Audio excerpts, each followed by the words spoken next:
versus Roach. Roach versus Cat. Even New Yorkers don't expect to see that. Cat just wants to play. Roach gets away, lives another day. And that's all for this installment of Roach versus Cat. Bye, Roach. La, la, la, la. Welcome once again to the Letterman Podcast. My name is Mike Chisholm. Steve Young's back.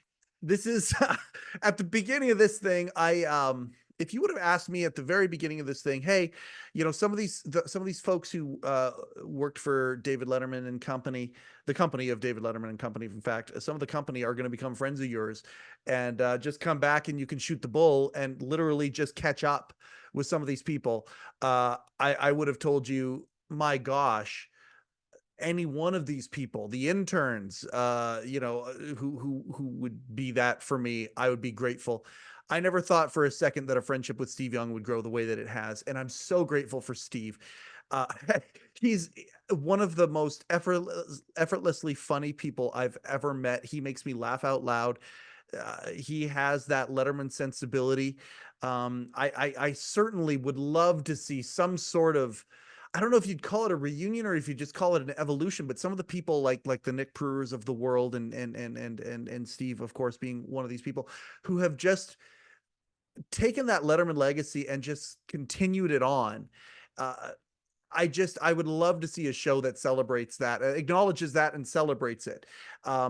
Steve, of course, we've had him on in the past, required, we should make a joke about it during the conversation. It's fun to give your viewers and listeners homework. Listen, every single time Steve Young's been on this show, and I think it's 3 other times, it has been delightful. He is just so great. And I appreciate Steve to no end, talking about his career as a writer. Of course, the evolving into, Dave's record collection being one of the bits that he inherited and then mastered and really made his own in so many respects, which led to, of course, Bathtubs Over Broadway. We do an entire episode talking about Bathtubs Over Broadway. The documentary made about industrial musicals, Everything's Coming Up Profits, the book that he made as a result of this bit that started on Letterman, this whole subculture of industrial musicals. And it's such a beautiful piece of Americana. We talk about Americana quite a bit in this episode. Steve is also putting out a lot of comedy music.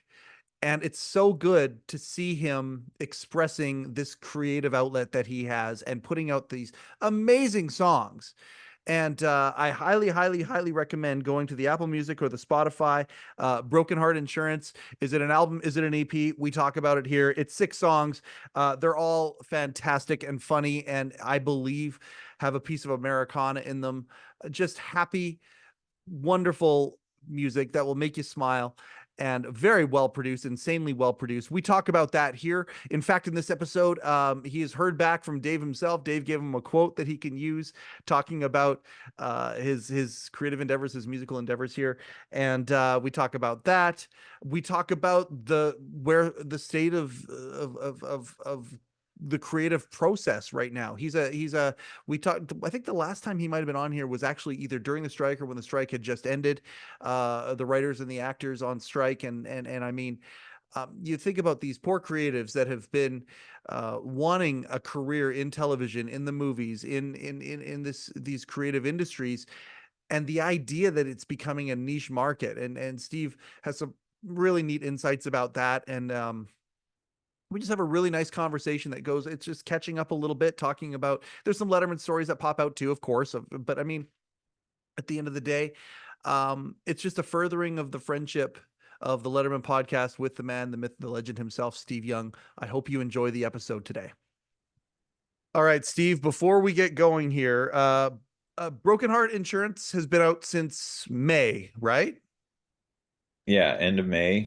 End of May. And my intention was immediately, and if my intentions, I was just saying it to you off camera here. My intention was to immediately say, let's help launch this thing. And let's get a listening party with some old, writers who could come on, and we can listen to some of this amazing comedy that you are not just creating, but also performing, and get it out there. Let's do this.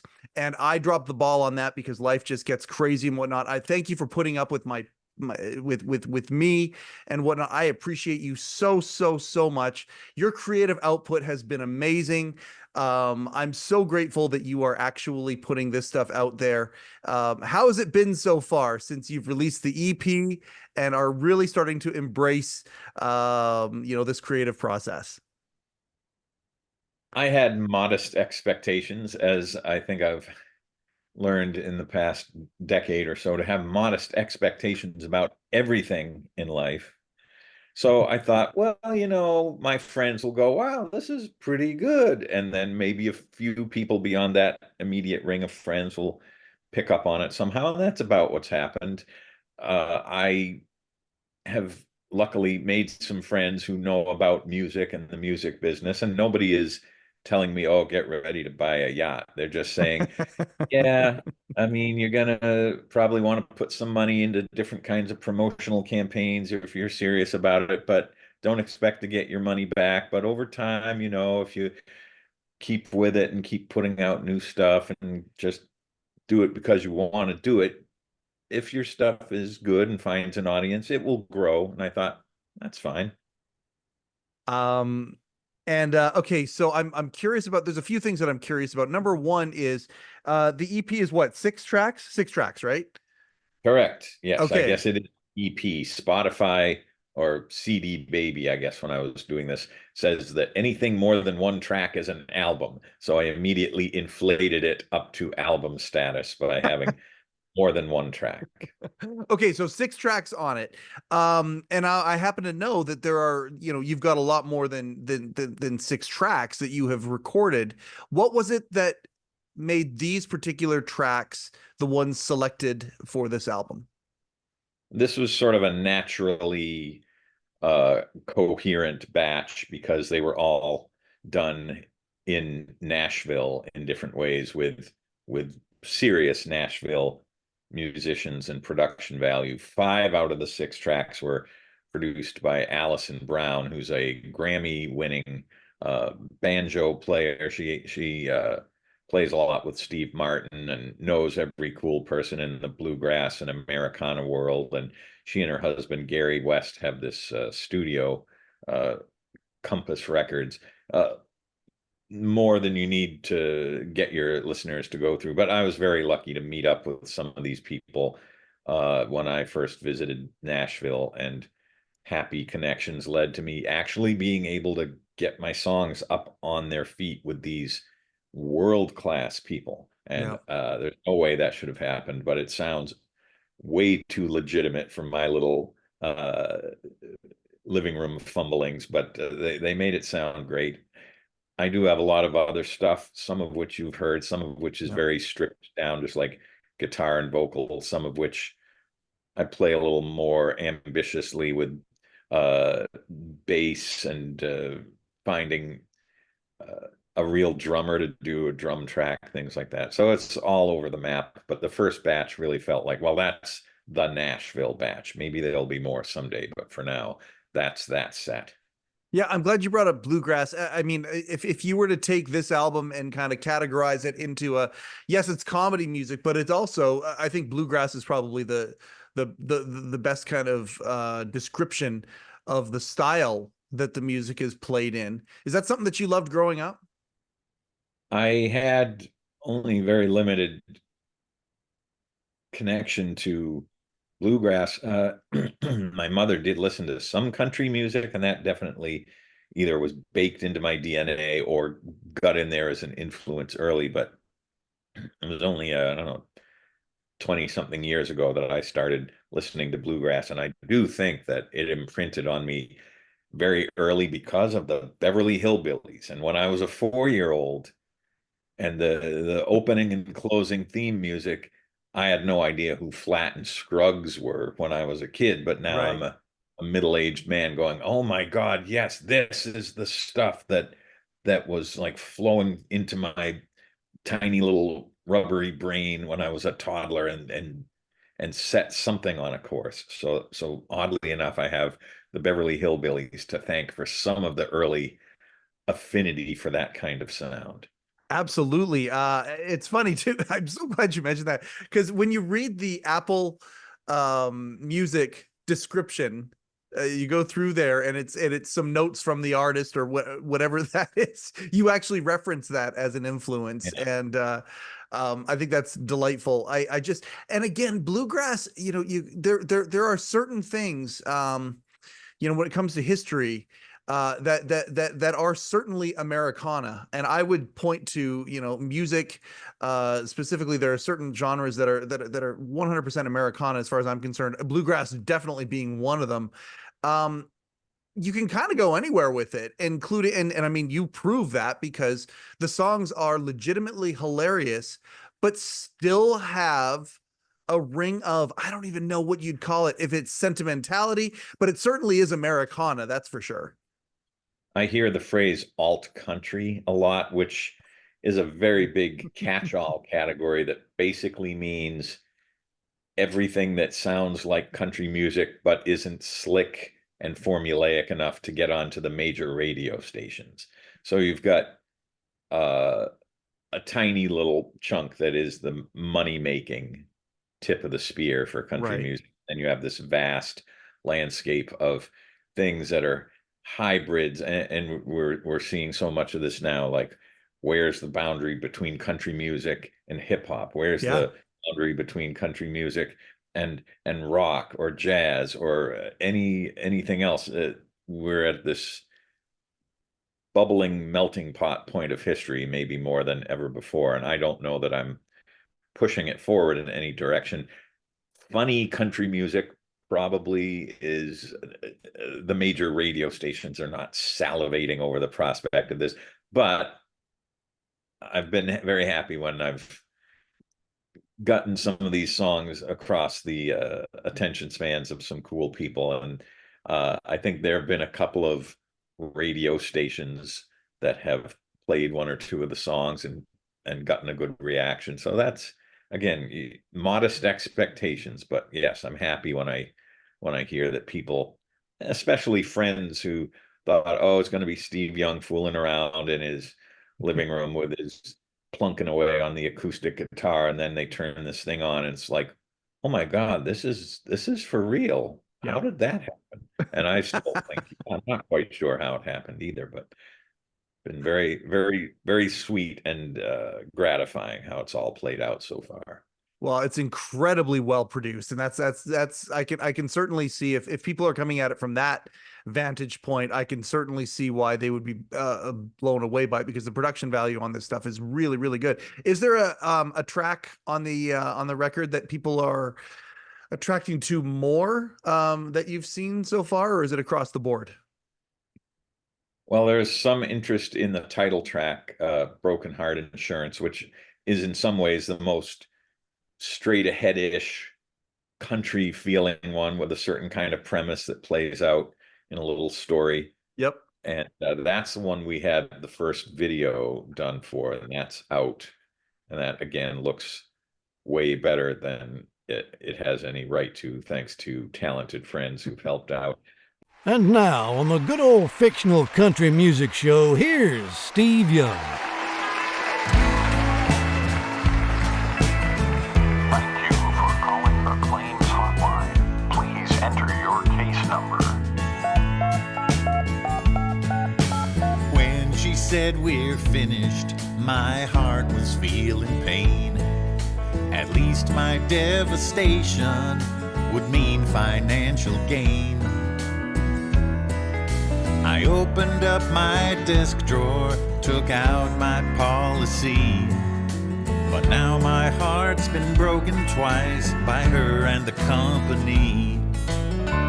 Well, I had broken heart insurance, but the company went broke. They got an avalanche of claims from a million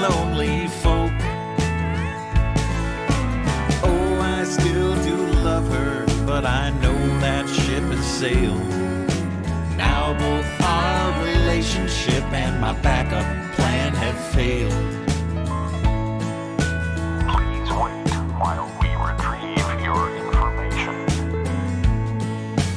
Mutual Romantic gave me a good rate. I paid up all my premiums, never mailed them late. I wish I hadn't trusted big business or romance. Can't see how I'll ever give either one more chance. We are unable to process your claim at this time. Well, I got broken heart insurance, but the company can't pay. They still get a pile of claims every business day. My heart's broke, the company's broke, it's widespread misery. Financially, emotionally, we're all in bankruptcy. We're sorry for your heartbreak. No further information is available. Goodbye.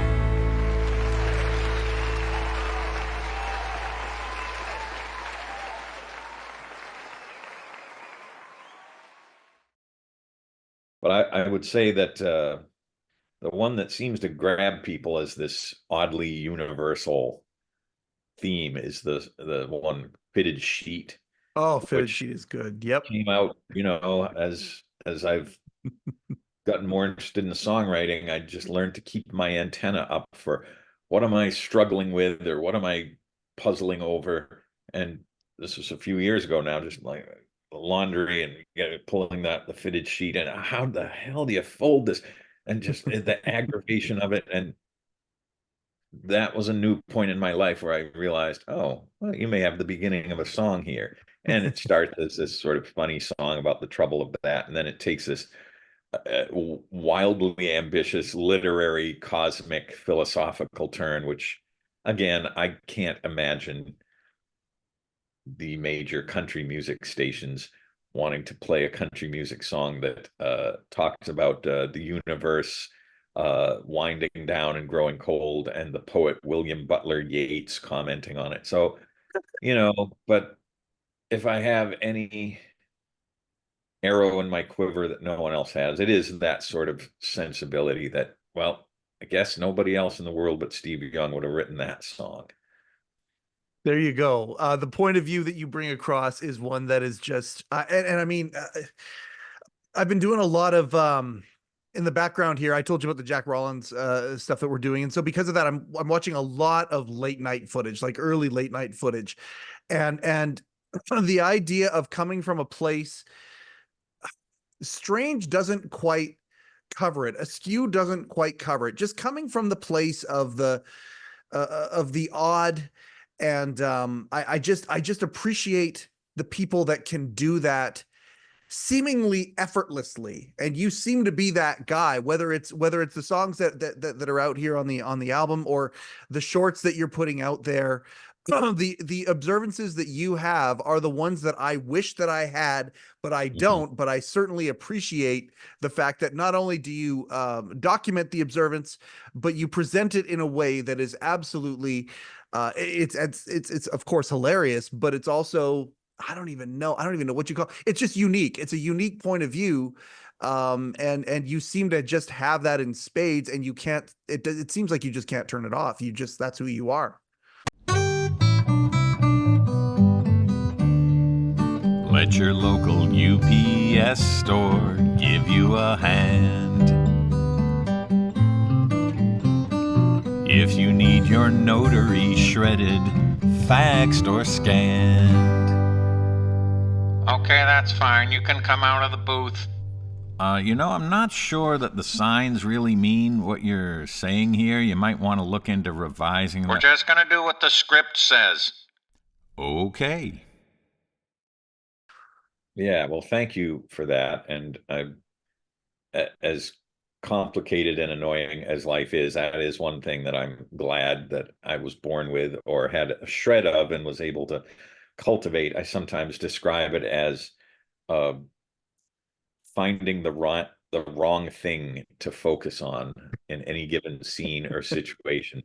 The thing that everyone else is, their eyes and ears are just going to slide past. And I say, wait a minute, what about if we looked more into that? And that fueled the entire industrial musicals phenomenon with, all right, this is garbage, says the rest of the world, sitting in a miscellaneous oddball record bin for $1, and no one wants it because it's obviously stupid. And I thought, is it? Some of it is, but maybe not all of it.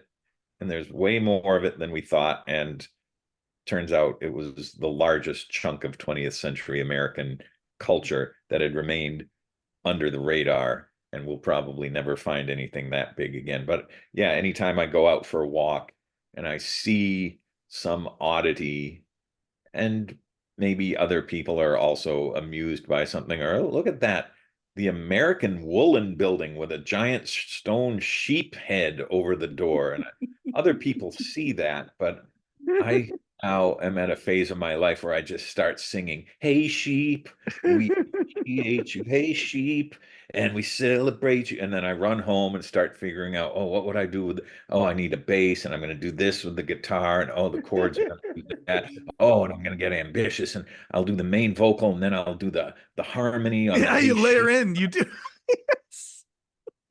Yeah, I'm having way too much fun.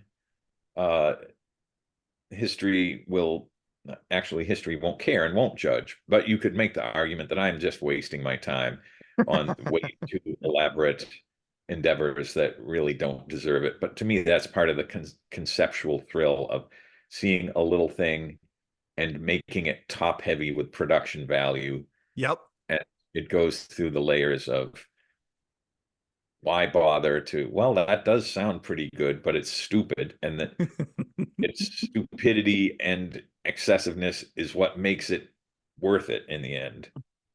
And just to bring back the point of you learning skills at the same time, it's like you're taking advantage of this sensibility, and because you are applying action to it, you're also gaining skills. The idea of oh, that's Steve plunking away with his acoustic guitar, and yeah, okay, but you're getting pretty good at that. Like you're turning into, like you are layering harmonies on things. You are turning into a great video editor as well, putting the comedy in at the right beats and things like that. And that's all kind of organic, as just taking this thing that you have in your mind, but you then taking those extra couple steps to actually do something with it. And because of that, you're becoming more of an all-rounded, I think, visual artist, comedic performer, whatever you want to call yourself. These skills are sharpening it seemingly at a rapid pace. Well, thank you. I keep pushing the edge of the envelope for what I can be comfortable with technically. Yeah. It wasn't too many years ago, I would just sit in the living room with the acoustic guitar and turn on my recorder on my iPhone and just sing and play into the, and now, okay, I know how to run certain kinds of things in Audacity and GarageBand. And then Yep. if I want to edit, I've got a little program on my phone that I do most of the little short social media ones with, but I moved up from iMovie to something called DaVinci Resolve, which Yep. is a pretty robust editing thing. And I know enough editors who either give me hints or say, this is not bad, but you should look into seeing if you do more like this or that. So also my long Letterman experience, I think, built into me what some of the rhythms are instinctively for how to make things move and cut and all that. And I wouldn't say I'm great at it, but I'm not terrible at it. And I can always keep getting better through practice. Yeah, well, and clearly, it's happening, and it's so fun to watch you again as an enthusiast for what for you, because I mean, my regard for you is so high. Just to watch this stuff evolve. We, the audience, are we're the recipients of watching this stuff grow, and I'm so grateful for it. You mentioned your Letterman experience. I've wanted to ask you this since May, but I've left it for the podcast. We were supposed to do a podcast 4 months ago about this. You heard some response about about your music? Well, I did think, I have this connection to Mr. Letterman. What if I came politely with hat in hand to the organization and said, would it be possible to get a blurb, a little quote from Dave Letterman? And it was very sweet and gratifying. It came back pretty quickly. If I can paraphrase it pretty closely, it's Steve Young is an entertainment business triple threat, or is it quadruple threat? Who cares? Nobody is safe. And so that applies to anything now, that I can put it on my music, I can put it on a short film, I can put it on any video or any project. If I finish one of my novels, I'll make sure to slap that on the front. Well, I would have to ask for that. I'm not sure that, but yes, maybe it'll be on my tombstone. And nobody is safe. Oh, it's such Is a safe. beautiful, that's such a beautiful sentiment. Exactly what you would want from that. And now that you kind of talk about that, I want to talk about you diversifying. And I mean, there's great reasons for it, and there's also tragic and heartbreaking reasons for it. I look at the fact that you're diversifying, that you are in some of these short films, you're doing your perform. I want to talk to you about performing, because it seems like that's where, when we talk from if you could make a living doing this, or a decent living doing it, performing is the way to go. I look at some of these inventive, comedic performance artists. I don't know if you and I have actually talked on camera. I don't think you and I have talked on camera about Nick Pruer. And I look at Nick and what he is doing, he and Joe are doing with the Found Footage Festival, and all of the different, Andy Kaufman but at the end of the day, Letterman sensibility type projects that he does. And it's so cool to see you.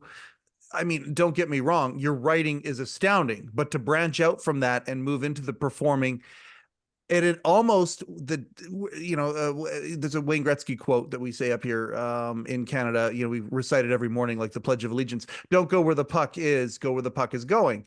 And it feels like creatives, where the puck is going is exactly what you're being multi-talented at some of this stuff. It's almost not enough just to be a writer anymore, because of the way that the industry is changing. Are you, I know I ask every single time that you come on here, are you embracing the performing more? You're always got dates, you're always doing stuff. Are you really starting to lean into that and enjoying it? Yeah, I would say it's to my surprise, very much in my blood now, and something where I take the stage either to do my own industrial musicals film clip show, or if I'm doing a guest 10-minute spot in somebody else's comedy show, that I feel like, oh man, I didn't think I was this guy, but apparently I'm this guy. And part of it is there are not really going to be writing jobs and writers' rooms in late night, or probably the rest of the television, in the way that I knew for so long. So nobody is going to come ask me to do big network TV stuff anymore. That's fairly clear. So I have to say, well, I'm going to invent my own micro entertainment industry, either by myself or with my friends.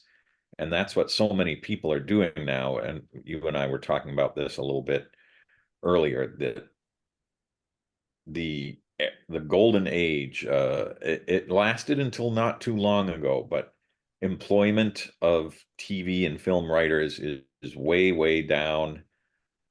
And that corresponds with, I think, people don't feel that TV and movies are as big a part of their lives as they used to. I mean, we grew up, I'm older than you, but I think we grew up in an era where you knew what big TV show was coming on which night, and you were excited. I don't think I've watched quote unquote television in over a year. I think I watch old movies occasionally, some newer movies, but it just, as one guy I was talking to as part of my Writers Guild captain outreach said, that era is over of this stuff being a huge part of the cultural equation. It's going to shrink down and become this little niche thing. But when you realize how many people are just scrolling through their Yep. phones, getting most of their entertainment through that. Here's an illustrative anecdote. A friend of mine I was talking to just about the state of all this, and he said, now I have a niece who's a teenager, and she said to me, oh, I love The Office. And my friend said to her, oh yeah, The Office is so great. What season are you on? Are you like, and she said, season? She didn't know it was a TV show. She just thought it was little clips on her phone. Wow. Really? Yeah. So we're becoming completely unmoored from the certainties of what we thought were the TV and film landscape, all of which is to say, however much time I've got left, yes, I'd like to continue to make money here and there where I can, and live shows are going to be a big part of that, I think. But I realized gradually I will never get anything done if I wait to be asked by some giant system or multinational conglomerate. So make the short films with your friends, make your little songs and funny, weird videos, put them out. They may add up to nothing in the vast scheme of things, but it proves to me, number one, I'm not dead, and number two, I've still got something to say, and I can get better at it as I go. And if people like you are enjoying it, that's just pretty much what I hope for. The perfect audience of my friends and like-minded people who go, that's a good one.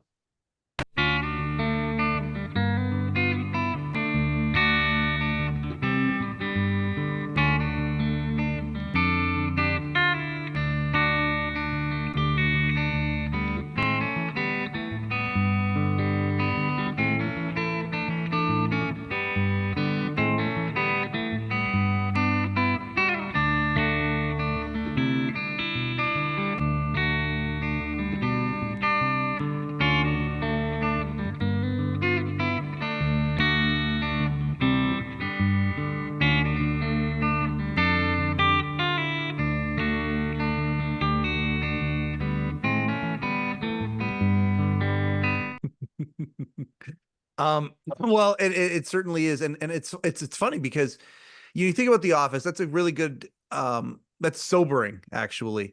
First off, it's the thing about The Office, it is so universal, and these little clips that can make their way around to this new generation, that they would attract to it. What a lucky circumstance, when we think about how people are talking about bite-sizing. I get people, I'm long form. I love the long form. I love the art of conversation and the enjoyment of conversation, as you well know. I love it so much. But that is not what I am being bombarded with from a strategic standpoint. People are like short. People have short attention spans. They have you get it into short little clips and get it out there. And The Office is perfect for that. But boy, for somebody, for it to be that much of a departure that they didn't even know that it was like a full-on season with story arcs, that some of which lasted, a decade long. Boy, that is sobering, hearing it like that. Yeah, but for me, coming out of the Letterman world, it gradually dawned on me sometime in the past year that either by nature or by training, I have an affinity for short bits. So many of the things we did at Letterman were 20, 30, 40 seconds long. Yep. And I thought, I come up with little jingly type weird songs that are in that range. I can make my own stuff now. I have been leery of TikTok. It still seems to me like there's a culture there that is not necessarily for me. And I know that's a superficial take. There are a million subcultures in TikTok of people of all ages and interests. Yep. So you can't write it off. But you look at the front page and you go, this is a blizzard of nonsense that is aimed at 17-year-olds. I'm not invited to this party, but I started putting my little bits on TikTok just because there's no downside to it. I'm not like hanging in the balance of, will my life turn out well if if I do better on TikTok. And yeah, I can get sort of mildly interested for 20 minutes. Oh, this one's taking off a little more. This one's getting thousands of views Yep. instead of hundreds of views, but it doesn't matter. But once you just realize it doesn't matter, nothing about my life is going to change whether this gets 5,000 views or 50 views. Just make it because you enjoy making it and you're happy that you did it. And anything else after that is just gravy. So yeah, TikTok, Instagram Reels, Facebook Reels, that's the sort of side territory. There's the big Nashville album, and then there's this little galaxy of strange short bits. You know what, I'm going to ask this first, because I mean, we talked about the video for insurance policy, and it's so good. Am I allowed to put that in here? Like, am I, like, where we talk about it before? I want to put the clip in, and if I am allowed, then, you know, we'll have successfully navigated time travel, because people will have said, well, wait, Mike, I saw it already, or I listened to it already. Are you locked into anything, or is all of the content yours? I think I can allow you to do exactly what you're talking about. Yeah, I'm not beholden to any Sony Music needs to sign off on me. Yeah. It's all self-authorized, self-released. I think, yes, please, with my blessing, put up everything that is out. And as an insider, you've seen a few things or heard a few things that are not released yet. Yep. So probably hold off on that. But the Broken Heart Insurance video, you can put out all my short bits from the social media. Okay, And so we've got permission to do that. We can go ahead and do that. But that becomes that's another potential snafu in this. Okay, I'm putting out some music and whatnot in order to get some of these bigger entities potentially to broaden the megaphone. Then they become owners of this stuff, and that's another part where I look at some of these people that are you know, writer, producer, actor, performer, whatever you want to call it. That's the other thing too, that you are able to kind of keep it to yourself. Has that hit your radar yet, or are you has that not been something that you've had to focus on? before I put the album out, or sorry, EP, I did look around over the past year trying to learn about record labels, and I Yep. approached some quirky indie-ish labels, and the sort of executive summary of what I learned was they're all close to being if not money losers. They're nobody's making money except Taylor Swift. But record labels, such as they are now, they are not interested in getting a performer on their label unless this person comes to them with millions of social media followers, a built-in rabid fan base who's going to throw money, and high visibility. And you've got to have grown your business and your marketing and all that independently before some company wants to pick you up. Decades ago, it used to be, oh, here's someone promising, we'll cultivate them, we'll take them under our wing, we'll have this multi-armed corporation get them learning about marketing and graphic design, and we'll put them out on the road and they'll get a following. Now you have to do all of that yourself. And it's the same with book publishing. Yep. If you want to write a book and actually have it published by someone other than yourself, well, you might be very lucky, but then you're going to have to figure out your own book tour and go to bookstores on your own dime and do all the legwork yourself. So just this vast tectonic shift as the barriers to making stuff and putting it out have fallen, so too have the incentives for big companies to get involved with anybody who's not fully flowered and blossomed already. Yeah, it's such an interesting thing. When my wife and I released our book, it was kind of a hybrid kind of a thing, like what you're talking about here. We had a publisher, but the onus was completely on us, on everything. And for us, Similar, and I think you've already expressed the sentiments. The process is the outcome. When you're a creative, the process of the creativity is the outcome. And I mean, you got to figure out ways to monetize, because we all got to eat, we all got to do our things, after the fact. But at the end of the day, the process is the important part, and we would never change anything about releasing our book. But at the end of the day, it was certainly an eye opener as to how these things work. And I look at a guy like Scott Ryan, who did the last days of Letterman. He's got his own publishing company now, because and he helps people publish books, and they have this method where they are almost reinventing. It's almost like that's what's happened, that all these industries have gotten so big, and it's time to tear them all down because of connectivity. Probably it's diluted. The audience is so spread out all over the place, but now it's creating opportunity for people like Nick Brewer, for people like you, to figure out and carve a new path as to how creatives can figure out a way to create a career in that. And I mean, I appreciate the fact that you are learning these things, and we are talking about this today because there's a lot of creatives who listen to this show. But I would say that the people who listen to this show are, a lot of them, creatives who don't know how to apply it. And there's the two things here. There's, number one, the joy of actually doing it and actually getting it out of your system to make you feel fulfilled and to use the gifts that you have. Number two is figuring out a way that you can do that and actually, make a quasi living from it. It's a new frontier, isn't it? Yeah, and people are gradually talking about it in smart and illuminating ways. There was an article I read not too long ago. I don't know if this was the title of it, but the theme of it was macro culture versus micro culture. And the premise was, it used to be that the big TV networks and the big news organizations and the big movie studios, they dictated what people were going to know about, care about, follow, spend money on. That has been on a long downward slide.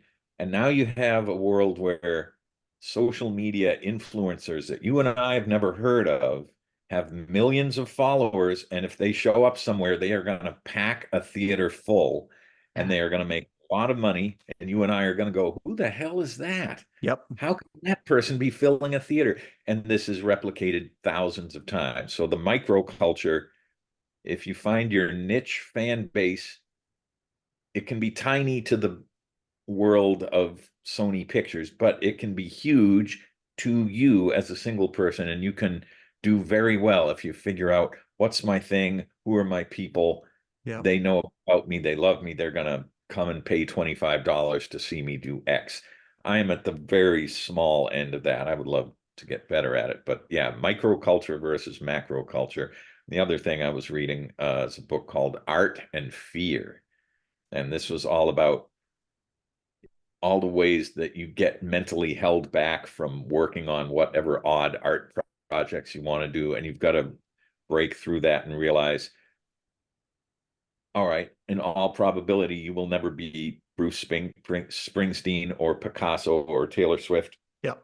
In the broad cultural sense. But what are you doing?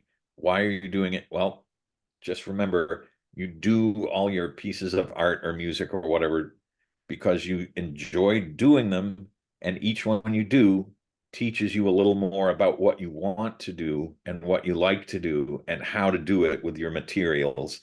So you just get the momentum of, and I've felt this, oh, I'm better at editing now. I'm better at recording now. I'm mixing and playing. I can do more. I can be a little more ambitious. And I look forward to, oh, I really should work on XYZ, but I think for the next 7 hours, I just want to go in the deep trance of working on this multifaceted music video thing. And if you can get that feeling of, oh, I'm just going to shut out the world and make this thing, and I won't turn out with exactly what I thought I would have, but maybe it'll be at least as good, or maybe it'll be a little better. And anyway, then I'll be more confident about trying the next one. Yeah. I've talked about this on here as well. My other podcast is a men's mental wellness podcast. My wife is building a men's mental wellness app, and has built it. Hundreds of guys a day use it. I'm so excited for what her and her team are doing. But boy, one of the pain points with guys many times is a lack of purpose. And you know, we don't necessarily live in a society that says exactly what you just said as articulately as you just said it. And there's so many people that need to hear it. If you've got something inside of you, just doing that with no outcome except for exploring it and doing it leads to it leads to you know, it sounds maybe hyperbolous, but it's not. It's like purpose. It literally can turn, you know, a black and white autopilot world into a fully color, you know, where somebody is engaged in what it is that they're doing, as opposed to just going through the motions. And it's such an important thing. Art and Fear, I want to definitely do that. The one I go to is Pressfield's the War on Art. And that's the one that to me is you know, the voice inside you that stops you from doing the thing that you want to, that you're talking about here, that you've got this thing inside your belly, you want to do it, but then the voice tells you not to, and the discouragement and all of that, and the war on doing that many creatives who don't even know they're creatives are going through.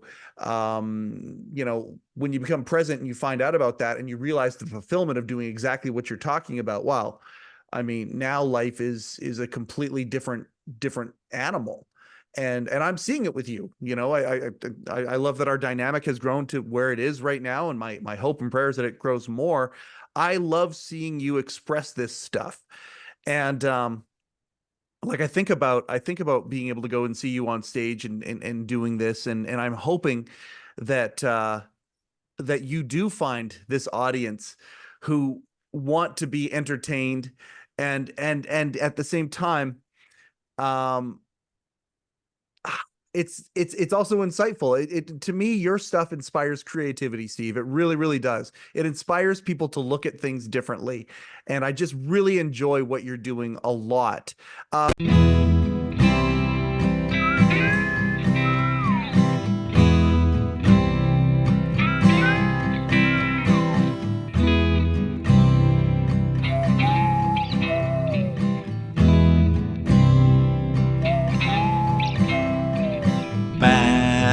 Fitter. He's the man with the tub and shower touch. He renovates so much. He fits baths. He's bath fitter. Okay. I want to ask you, has it led to opportunities where you're doing more live music on stage? I know you're starting to get you're really comfortable with the video presentation about the industrial musicals and things like that. Playing and performing on stage, are you ready to do that? Like if someone said to you, okay, we got a spot for you Wednesday night, 4 songs, let's do it. Do you have 4 songs ready to go? I think I could get that going. And you know, they say write what scares you, do what scares you. And I do feel like the next frontier for me is getting out on stage with a guitar, or maybe another friend or two with music, and doing my own stuff. Yeah. And that is sobering. Like, all right, I'm not hiding behind, look at this comedic alternate universe I found that I'm just presenting. What if it's me and my own stuff? I'm in the very early stages of talking with a producer and a particular venue about how that might work. And yeah, it's just like, well, you can't not do it if you got all this stuff building up after a while. And some of it I think will be very fun and effective in a video / live audio setting, like you know, the Wordle song I just put out, the Dance Dad. Like, I can do that song myself standing there with a guitar. But if we have somebody off on the side, like triggering each graphic coming up during the lyrics, I think that will be a really good bit for a live show. Do you do the Wordle puzzle? I like the Wordle. And of course, I want to solve the puzzle. But I also enjoy seeing what sort of interesting phrases turn up while I'm working on it. This song is called Dance Daddy, and it was inspired by some of the screenshots I've taken while working on the Wordle. I'm a dance daddy, taking a bliss blimp ride. Yeah, I'm drunk funny, and I'm tepid proud inside. I'm a dance daddy, bulge bugle play your tune. Yeah, I'm drunk funny, feeling like a drunk prune. I'm a loser lover, looking for my grump crush. Loser lover loner, trying not to go lower, but waist angst makes me blush. I'm a dance daddy, Chino chaos when I dance. Yeah, I'm drunk funny, a humor tutor with no romance. I'm a dance daddy, hey honey, hello. I'm a dance daddy, loser lover, dance daddy, let the bliss blimp hover. Dance daddy, oh no, I gotta go. If you have the phrase gonad agony, you gotta use it.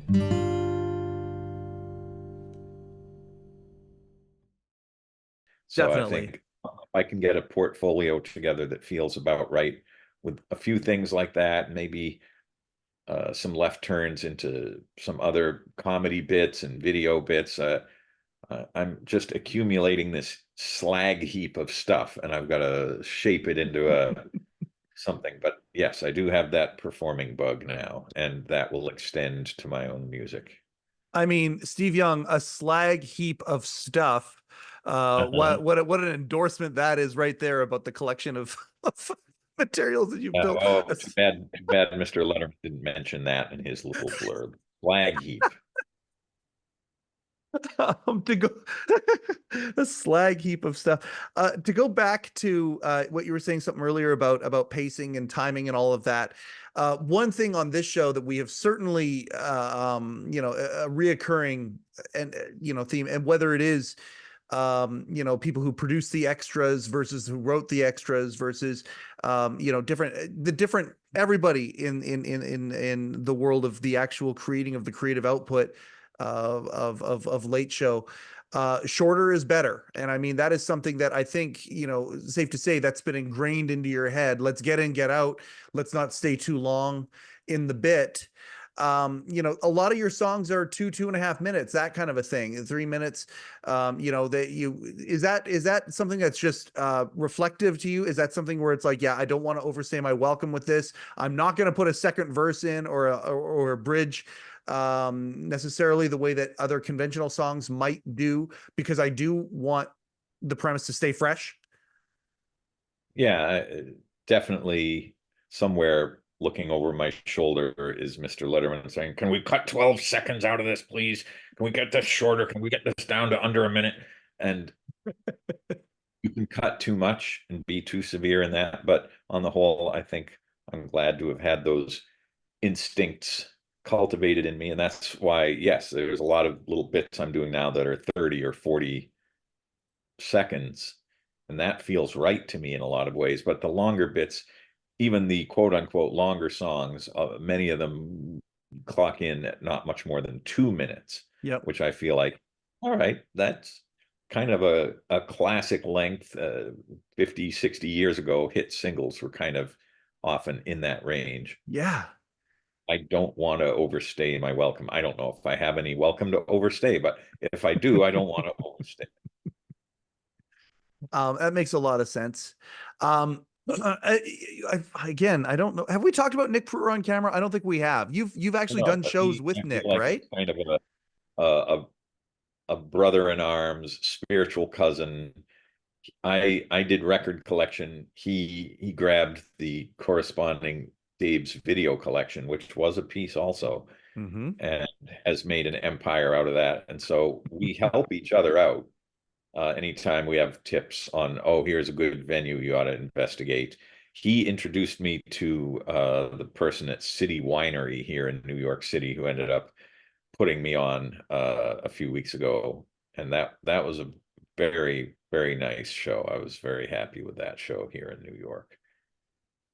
Nick is he's one of those guys who I forget who it was. It might have been Zoran. I forget. They're all blending together now, Steve. It's so interesting now that we're 2.5 years into this thing. They're all starting to blend together, and I'm starting to in my own little teeny tiny way understand what you all went through when people like me would come up to you and give you references on certain shows and things like that. And I understand completely why many times it's hard to access those little bits in the very middle of the hard drive, because it all blends together now. But anyway, someone was saying to me about Nick, how it's people, you guys are keeping that Letterman spirit alive. You throw a little Andy Kaufman in there, and some of the things that we all love about Letterman and the culture and the you all created together. It's almost been 10 years. I mean, my gosh, it's been almost 10 years since the show ended. We're within 6 months of that. It's very interesting that that you all are still doing, or a bunch of you are still trying to get this sort of sensibility out there. Have you ever thought about what a reunion or something to do with a reunion would look like? Has that ever crossed any of your paths? I know I was talking with a few, I guess, other writers not too long ago, and we were observing that, yes, we're coming up on 10 years since we were all spat out of this ecosystem or silo or whatever you want to call it. And I'm guessing there will be some sort of gathering. Yeah. People like get together and see each other, like as you know, from the Rupert farewell. That was a wonderful event and wonderful evening. So yeah, I'm sure there will be some sort of marking of that anniversary, but it is sobering not only to see, oh, I thought you were 25. It turns out, no, you're not 25. And people may look at me and feel the same thing. What, Steve Young, weren't you just a kid with the brown hair? Well, technically that was in the past. Yes. So we all have to grapple with our own aging, but also, yeah, the landscape of the entertainment business has not been kind to many people. Some have done okay. Other people, I think, have found to their surprise that they had trouble getting traction after Letterman. It was a legacy show where people could stay for a long time, but then the wider entertainment business might have just thought, well, you're really just somebody who worked at that show. You weren't in the entertainment business per se. I've caught a little whiff of that myself. Like, well, you knew how to do this one very odd specific thing, but it doesn't really necessarily translate. And maybe you can prove to us that it translates to other things if you write a great screenplay or pilot script or whatever. And I've done some of that, and I think they were fine, but there are tens of thousands of other people also writing very good things, and very few places buying them anymore. So we're back to the, well, I guess I'll invent my own micro entertainment business and not wait for the giant gears to turn in a favorable way for me. Yeah. The gathering is one thing, and I think that that's a beautiful, beautiful thing. And I mean, I honored beyond measure. I talk about it all the time with people who it's funny. People find out that I host the Letterman podcast just locally or whatever. And my first question is, are you familiar with David Letterman? Because now it's getting to the point where it's like, okay. And of course, 95% of people are, but the degree is different than it was even 3 years ago. And so I always kind of qualify, because if I'm going to throw verbal diarrhea on people and go off the way that I can go off and talk the way I can talk enthusiastically and all of that stuff, I want to make sure the person understands what it is that I'm talking about before I do that. And it's, and so that being said, when I think about a reunion, and I was going to say, anybody who listen, I'll talk about the fact that I can't believe that I got to go to that reunion, and the goodbye to Rupert. And that's a beautiful, beautiful thing, the idea of that get together for the 10-year. But I was thinking about something a little bit more. Um, I know for a fact that if there's a Letterman themed reunion that is at, never mind an Alamo Draft House in New York, probably Radio City Music Hall, there's some sort of reunion where you can put that name on there, and maybe some of the alumni can perform and do some things, and you bring some friends of the show back and all that kind of thing. I would think it sells out in a second. I don't know. I feel like there's still a hunger for stuff like that. If something like that were to happen, would you be part of that? Who can say what the inner circle would want to do and who they would want to involve? I think I'm still on a reasonably good terms with the power structure, so always happy to hear about any plans afoot, and I'd be honored to be involved. But I haven't heard about anything like that. Oh no, I don't Maybe think it exists yet, but I mean, I believe that. you're more of an insider than I am at this point. You've got all the intel about what's being discussed. Oh, may God help us all if that's the case, Steve. I hope. I don't know if that's. I don't know about that, but I mean, I just know from folks who love the show, there is certainly a hunger for it. There's a lot of people who would appreciate that from a music standpoint, from an entertainment standpoint. I think that there's a lot of people. And Dave, hey, we'll do a congratulations to Dave. I mean, the old institution still is around a little bit. They just won an Emmy. He won an Emmy for my next guest with the episode with John Mulaney. So congratulations to Dave on that. Were you aware of that? Do you watch anything these days? Are you watching, like, okay, Letterman on Netflix? Sure, that's great. Are you watching a lot of this stuff, or do you, when you're in a creative place, not watch a lot of stuff? It's very much the latter. I don't have Netflix. During the strike, it coincided with the crackdown on like password sharing, and my family was a legitimate nuclear family unit, but now history has brought us to living in different places. So Netflix didn't like this and said, you can no longer have this far-flung family plan. You're gonna have to sign up for your own. And during the strike, I thought, I'm not giving these guys money There we now go. when Yep. right against this power structure. So I let Netflix go and haven't pulled it back. So I'm very, very erratic with keeping up on a lot of the modern programming. I hear you, and I think that is probably a sentiment that a lot of people are expressing, and it's part of the reason why things are changing the way they are. But I believe a solution will come from that. It will happen. Now, that being said, your creative output is, like we talked about before. I want to talk. You've been also acting. You've been in short films, and let's talk about that a little bit. That's fun. Another chapter I didn't see coming, but after Bathtubs Over Broadway came out, director Dava Whisenant said, what else can we do? We should make some stuff. And we've written some longer scripts together, which have not been produced. But she said, we could just make our own short films without quote unquote waiting for permission or whatever. So we made those two in New Mexico a few years ago, Photo Op and Brief Survey, which have had a very long film festival life and won quite a number of awards, very gratifying.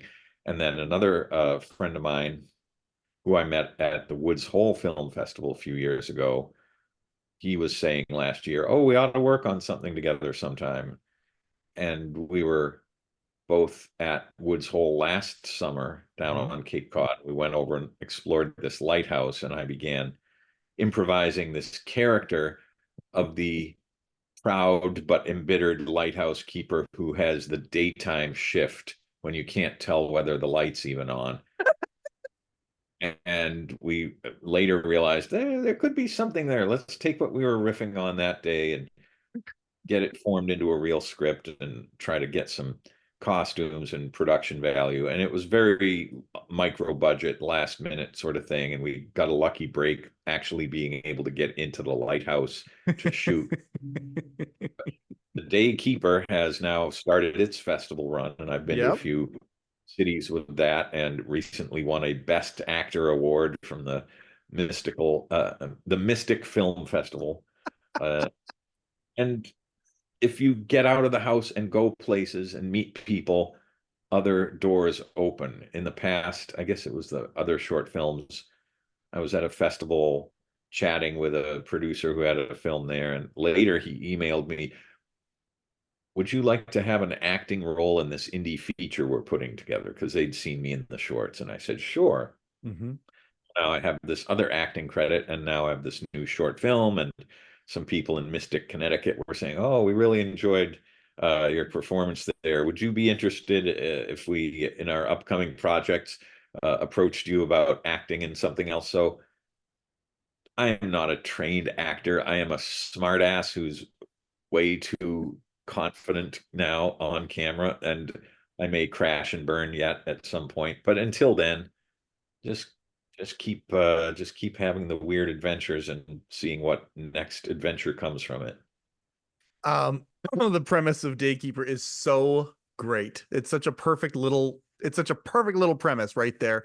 And this is the stuff that gives me hope that AI will stay at bay, because the creative human spirit of the absurd is just something I just have a hard time believing it would ever be able to learn properly. That is so fun. Congratulations on the award, the accolade as well. If people want to watch Daykeeper, is it possible to watch it right now? Because I mean, short films on a short film circuit are it's neat, it's art house, it's fun. Can the masses see this? Only on the film festival circuit for now. Mm-hmm. We still haven't put out the previous two short films on YouTube or anything. I think we should get around to that soon. But coming up, I don't know when this bit's going to air, but the evening of October 11th here in New York City, the Daykeeper is screening as part of New York Shorts International Film Festival. Yep. Naples, Florida is coming up, assuming they don't get obliterated by the next hurricane. Yep. This will be probably just at film festivals for the next several months, well into next year. Yeah, that's the wonderful and slightly annoying thing about film festivals. Although you can now sometimes get a virtual pass to some of these festivals and watch something from the comfort of your home, even if you don't get to New York City or Mystic, Connecticut. So I guess I will direct people to, well, steveyoungworld.com, but also I don't even remember what the New York Shorts has for a virtual platform, or Naples, Florida. So I'm going to have to just lamely encourage people to do their own research on that. And I'm fine staying cryptic. I'm fine keeping it a tease as the premise, and people will be like, well, wait, what? I'm okay keeping it that way too. But yeah, when this stuff does come out on YouTube, again, you brought up Deva's name. With Deva, like, I mean, filmmakers and having to find these inventive ways to still stay creative, and put something out, but yet at the same time, make a living. It's such a tough thing. I'm glad you and Deva are still doing stuff together. Safe to say, one of your number one collaborators is Deva, still director of Bathtubs Over Broadway. Yeah, she's been doing a lot of her own projects and brought in on other people's documentaries and such. But we do have another short film script that we're pleased with that will take a bit more budget and production to realize properly, and we just got like to the quarter final round of some grant project, so possible that someday we'll get to the end of that process and have a new one together. But yeah, it's tough to make things that are more complicated than just you and two of your friends and an iPhone. Yeah.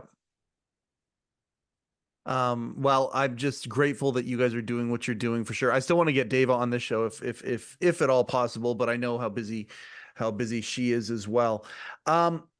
What do you have? Okay, so early October. I don't know if it'll be out by the 11th, but it'll be out shortly after that, this episode here.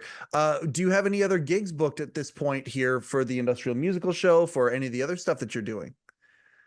Have some industrial musicals bits coming up. One's on Cape Cod at the end of October. It's like October 28th in the little town of Chatham. That's a pretty small one. A friend of mine is bringing me in for a couple days as sort of a event for a local library, and so it's a very small scale one. So if you're near Chatham, Massachusetts at the end of October, but I have bigger ones coming up.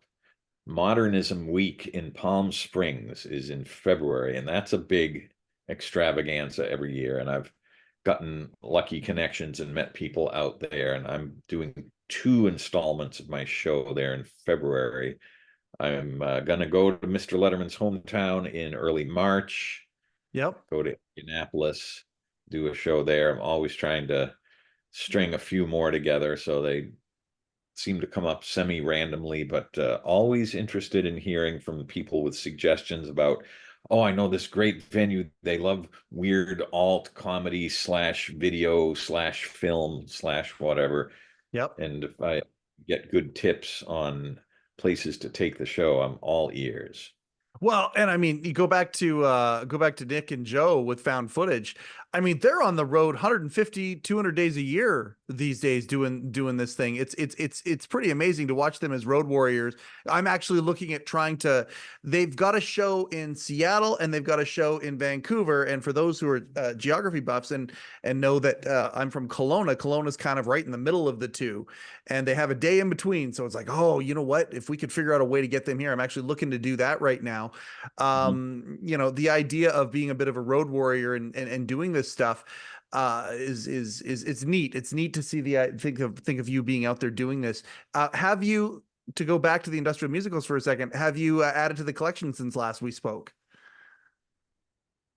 Slowly, yes. It's pretty rare now that a new vinyl record gets added to the archive. Although I've got a couple mysterious 7-inch oddities coming from a record dealer. Not quite sure from the cryptic description what I'll be listening to, but yeah, for $12 or whatever, you got to take a chance. One new frontier that does come up is people who see me at one of my shows or watch the movie and get in touch and say, my late grandfather worked on a lot of this stuff. Mm-hmm. If you'd like to come see his basement, you might be very interested. And I was out on Long Island a few weeks ago after an overture like this, someone who came to one of my shows, and his grandfather had worked on industrial shows from the late 60s into the 80s. And I came home with bulging duffel bags. Most of it I have to give back, but cassette tape and reel-to-reel tapes, stuff that never even was pressed on vinyl. And I'm having a friend of mine who has the right equipment digitizing a lot of tapes that haven't been heard in decades, and maybe justly so. I mean, the quality of this stuff is always wildly unpredictable, and you might listen to 19 shows and think, yeah, I'm fine with this never having been pressed on vinyl. I'll put it in the archive, but I'll never listen to this again. And then once in a while, it's like, wow, that one was off the charts, crazy and beautiful. Thank God that survived. Yeah. So just that sifting, panning for gold, but just to find a treasure trove of a basement which has been untouched for 25 years, and all these rows of tapes and scrapbooks full of programs and photos. Oh, when that happens, that's a great feeling. Okay, so like for the car enthusiasts out there, this is like a barn find. And I'm going to put in the intro, by the way, the intro, when I shoot the intro for this one, I'm going to say, okay, you got to go back and you got to listen to the Bathtubs Over Broadway episode that we did, you know, because the way I look at it, I just want to continue the relationship with you and just talk about this stuff. And for people who this is their first time seeing you on the show, go back and look at Steve's all of Steve's other appearances on here, and all the context will be revealed. Have homework. I'm sure they'll appreciate that. Oh yeah, people love homework, especially in the entertainment field. Having homework is a good thing, but I don't care, and that's the one thing. Again, a fisherman can recognize another fisherman. The enjoyment I get is just this, and I love it so much. It's so much fun. Now, hearing that, the collector in me is so excited for you. because when you find this basement, there's obviously you've got a puzzle that you have built in your mind, a tapestry, an image that's there, and you've got the images all connected for the most part. But I'm certain that there are still little teeny tiny pieces that you add to the tapestry when you see stuff like this or hear stuff like this. Some of these personalities, people who are a part of things that you already have a blueprint in your mind for, and then you realize, oh, they worked on this as well, or something like that. Did this basement provide anything like that for you? Yeah, there's a few interesting new puzzle pieces, like listening to something that came back from the first batch of digitized reel-to-reel tapes. I don't know if it was Nabisco or Victor calculators or something, but I realized this is a alternate version of a song I know from a Kinney Shoe Manager show from the 70s. This guy must have worked on that. And then you go, oh, wait a minute, look, these tapes labeled Champion. This guy must have worked on the Champion Road Grader musical, which is a weirdly brilliant one that's had zero information about the credits. Maybe I'm cracking that one open finally. There you go.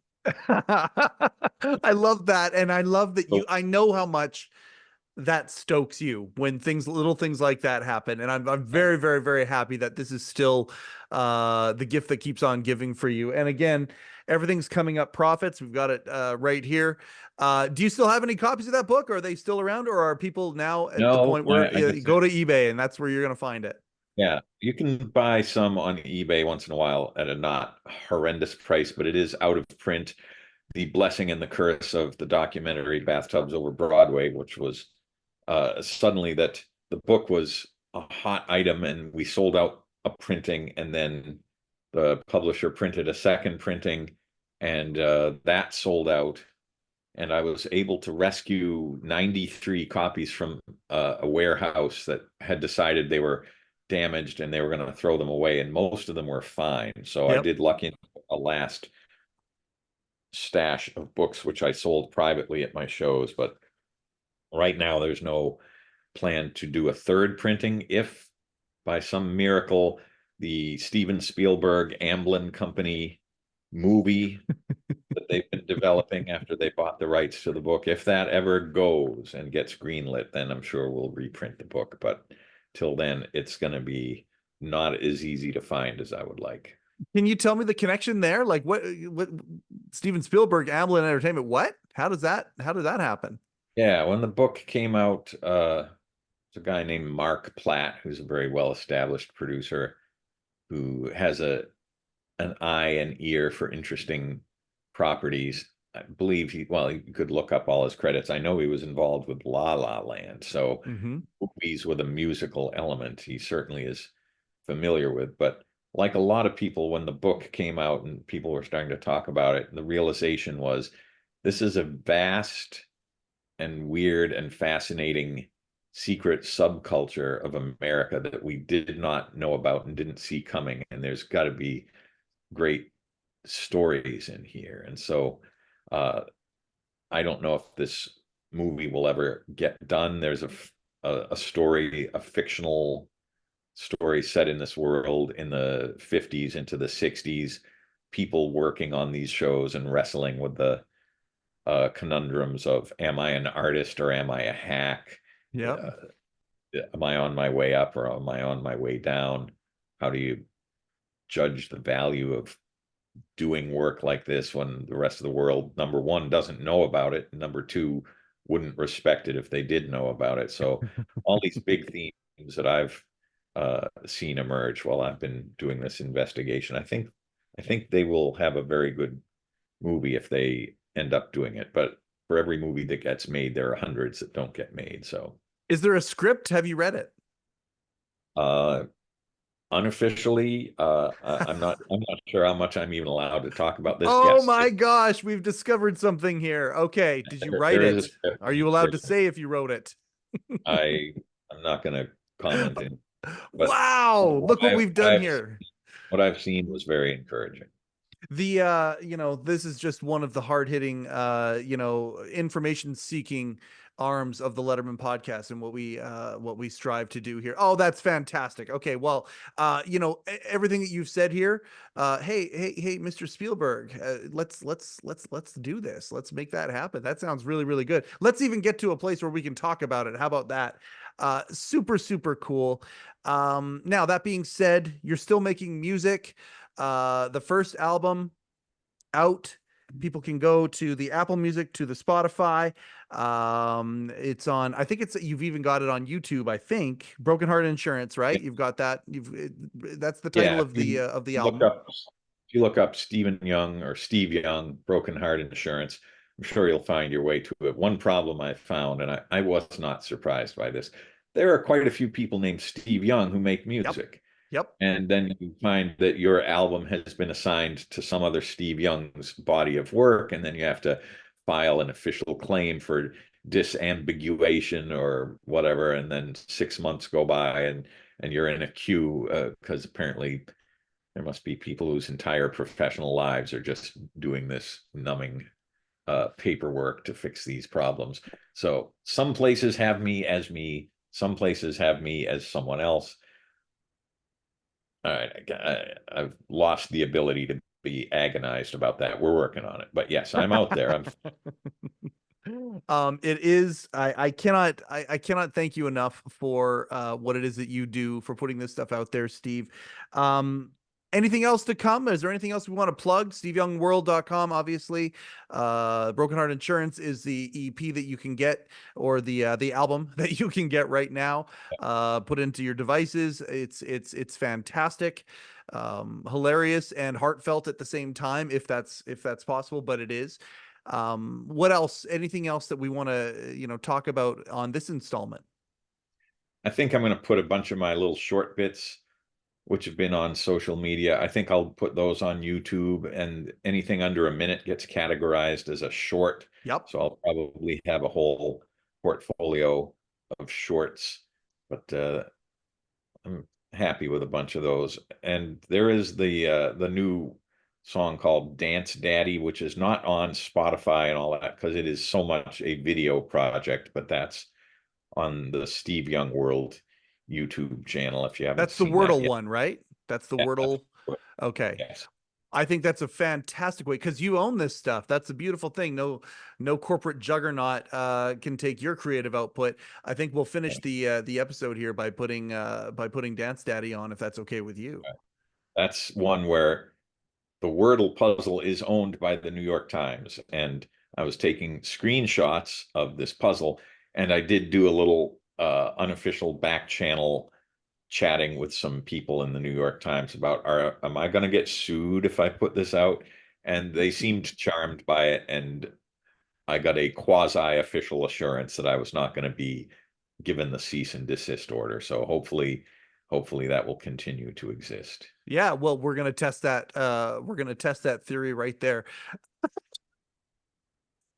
Steve, thank you for your friendship. Thank you for oh, you know what? Let's do our little plug for because I mean, Irene will kill me if I don't, if I do anything with you and don't mention her name, she will absolutely kill me. She has said that she would of course on public record.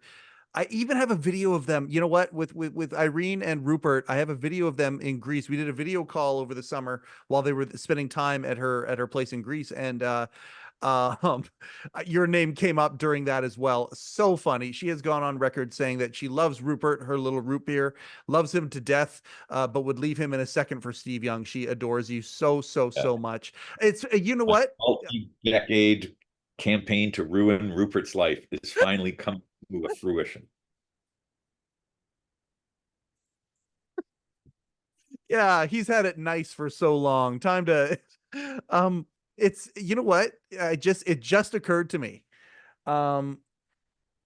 Man, it's a year ago today that we were at Rupert's going away thing. It's a year ago today. Isn't that interesting? And it's funny. The new Hello Deli, fantastic. Good on you guys for that and continuing the name, whatnot. But yeah, Rupert is just a guy. Again, you talk about the world. Stephen King in his opus, The Dark Tower. One of the major overarching premises in that book is the world has moved on. And boy, are you guys in your particular in the Letterman universe, whatnot, you talk about the world has moved on. That is a phrase that is certainly something that I'm certain you can all relate with. That deli being open, and Rupert and May and whatnot, they're a unique type of sunshine, aren't they? Yes, I've been quite amused and conceptually gleeful that years after the show ended, here I am hanging out with Rupert at some gathering or whatever. It's wonderful. But the whole thing about moving on, yeah, I'm not given to too many morbid thoughts, but I have occasionally pondered that if I'm lucky enough to live to a ripe old age and do enough other things, maybe there will be an obituary that mentions several other things, and then as a sort of throwaway, also worked at the David Letterman show. Like, I would feel very happy if that was only one of several things that by the end added up to whatever it adds up to. But yes, I felt that I don't want to just be an oldies act just talking about Letterman myself. And you get a special pass because you weren't there, and you get to be the super fan. For me to be the super fan would be odd, so I'm trying to be more broad-based. Well, and I appreciate where you're coming from when you say that. But that being said, I am very grateful for people like Nick, for people like you, for people who keep this spirit alive, because I do believe it is a culture. I do believe it is something that people just have inside of them, and it's the quirky, it's the odd, it's the hilarious. It is also again attaching all that to heartfelt, and you live it, my friend. So thank you for being the unique light in the world that you are. I appreciate the hell out of you, Steve. Thank you for taking time. Will not be the last time. But I'm so grateful for you. Thank you for appearing here again, and thank you for all of the things that you do to make the world a better place. Thank you, Steve. I appreciate it. Wow, that's a heavy burden, but I'm trying. Thank you for having me and letting me talk about my odd, what did we call it? Slag heap of The projects. slag heap of content that you are creating.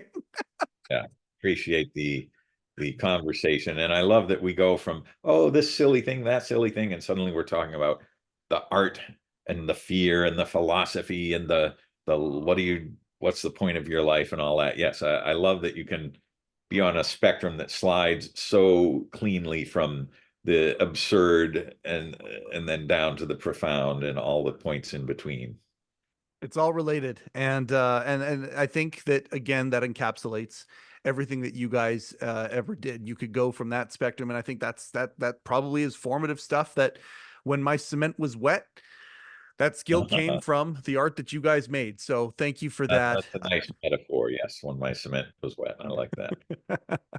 I appreciate the hell out of you, my friend. I'll do a really quick outro, and we'll say bye privately. Thank you again for this. I can't express enough how grateful I am for Steve Young, for some of these people that I can now call friends. This silly little thing called the Letterman Podcast has become the thing that it has.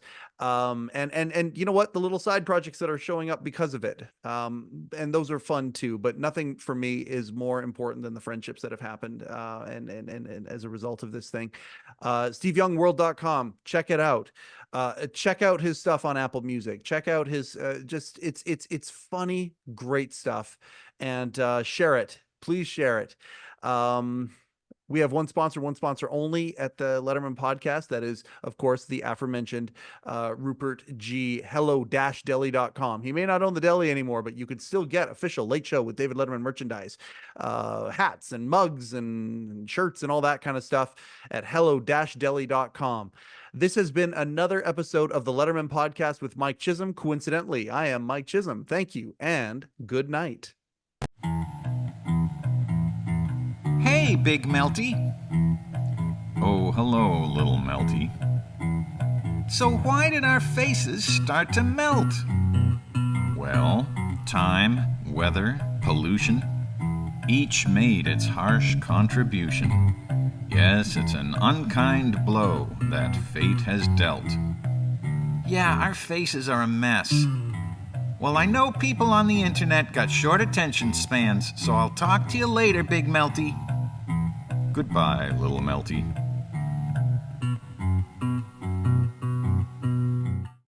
Overcoat and underpants.